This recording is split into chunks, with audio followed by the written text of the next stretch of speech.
Welcome everybody, and thank you so much for joining me. It's an incredible privilege to be here today talking to you about something which I'm so passionate about. And what I want to talk to you about is the importance of authenticity. And I want to argue that unless we lead authentically in our classrooms and schools, it is impossible to live our stories and engage students meaningfully in the work that we do. We've all had to be, we know, incredibly adaptable and flexible over the last year.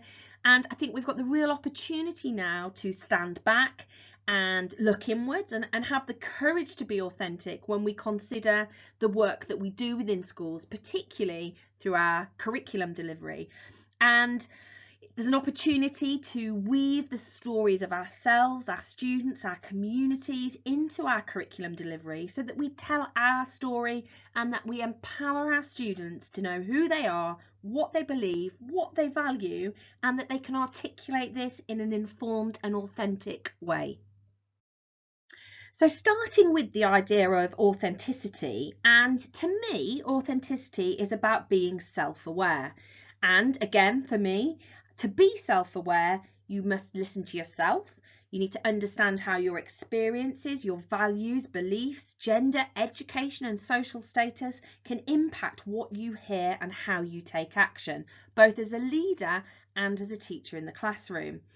And when I talk about authenticity, I'm talking about authenticity as a leader, as a teacher, and as a learner. So in this brief session, I don't have time to explore this in a huge amount of detail, but I think what's really important, and again, this is for me personally, is that in order to be authentic, I believe that you need to understand and name your flaws. And in doing that, embrace fragility and vulnerability. And I think sometimes in schools we talk about resilience, and it's often talked about and interpreted as a sort of stoicism, a kind of just keep going, stiff upper lip. But in my mind, resilience is about admitting you're under pressure, you're feeling pain, and it's okay to seek help. And at different points throughout the year in any team, different team members take it in turns to carry the baton. So being authentic and understanding yourself and being self-aware, what then does that mean in terms of how we translate that? And for me, storytelling, like many other people actually, it's gained recognition as a core competence of leadership in recent years. And I think we'd all acknowledge that leadership in the classroom of a department of a school is essentially a task of persuasion. It's about winning the hearts and minds of those we serve. And that's because connection is a basic need that we all have, and storytelling really taps into that. It doesn't replace analytical thinking, of course it doesn't, but it supplements it. And it requires performance and practice, both in terms of style, truth, preparation and delivery. So of critical importance then is knowing the right story to tell and telling it right. It's intentional. It's not just stand up and deliver a message story off the top of your head. It has to be planned and has to be designed. And that's the way that we respect the past and we take the best of that past into our future. I was lucky enough several years ago to be part of a leadership study visit that went to Apple headquarters in Cupertino, California. And what's really striking when you talk to any Apple employee is that everything they do, every design principle they make, every method of communication they make, it is all intentional. Every bit of communication that they put out there, they ask themselves, how does someone feel when they believe this? What don't we want people to feel?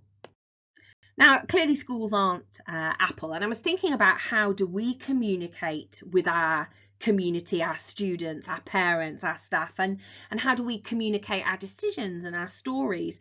And one of the biggest ways we do that, in my view, is through our curriculum, and our curriculum is almost like the living story of our organisations.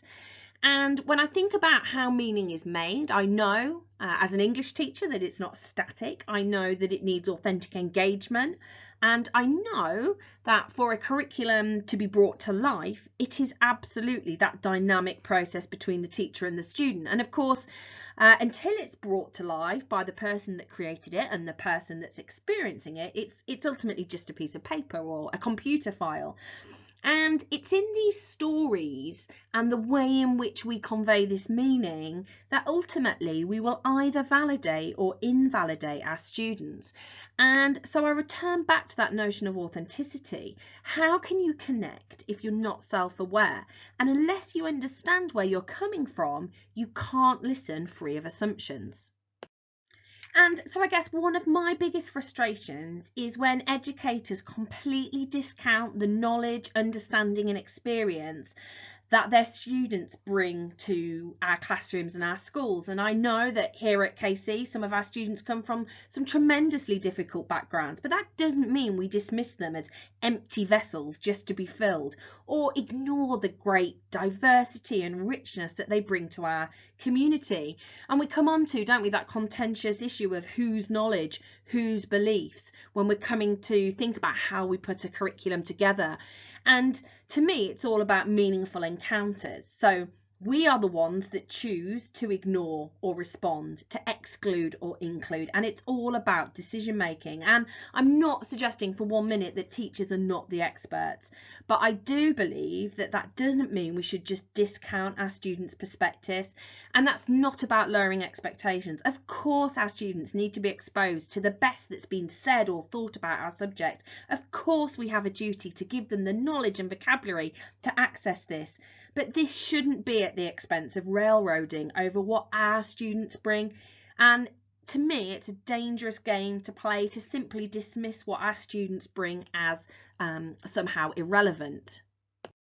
So, like many schools over the last few years, we have re-looked at our curriculum and thought about whether it was fit for purpose.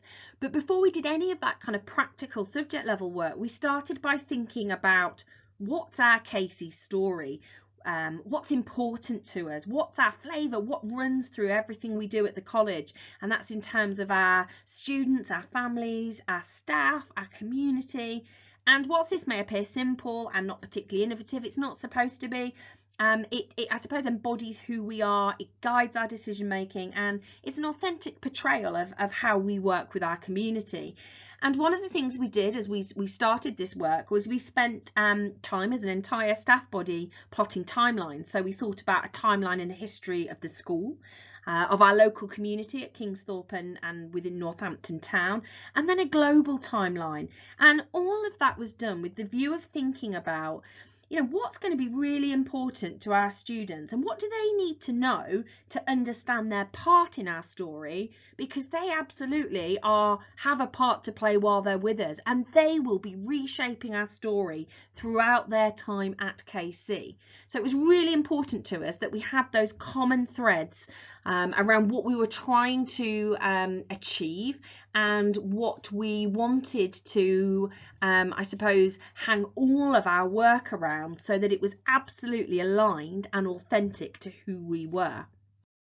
And I mean, I could talk about so much, but I'm limited on time. And one of the things I suppose I do want to say is it's really important, I think, that you are a voice and not an echo, that you direct your own story, and that you aren't just a reader or an audience member watching it unfold. And being able to express your voice is really important to me from a personal perspective. And the staff and students at KC will tell you that it forms the basis of much of who I am as a leader. And I think that particularly for our students at the moment, it's absolutely critical that they are able to narrate their own stories and understand the part that they play in the many stories of which they play a leading role.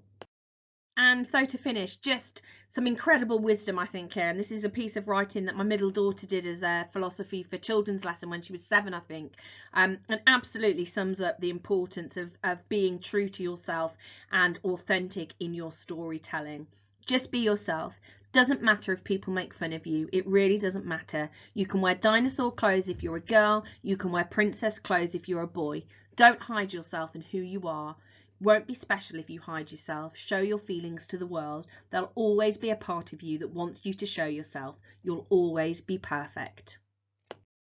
Thank you very much for taking the time to listen to me. If you want to take the conversation further, I would absolutely love to hear from you. As you may be able to tell, it's something I absolutely love to talk about. So please do get in touch if you want to find out anything more about anything that I've said, or just to give me your views and ideas. I hope you have a brilliant rest of the day, and depending on when you see this, I will see you for the lunchtime picnic lunch with myself and Tom.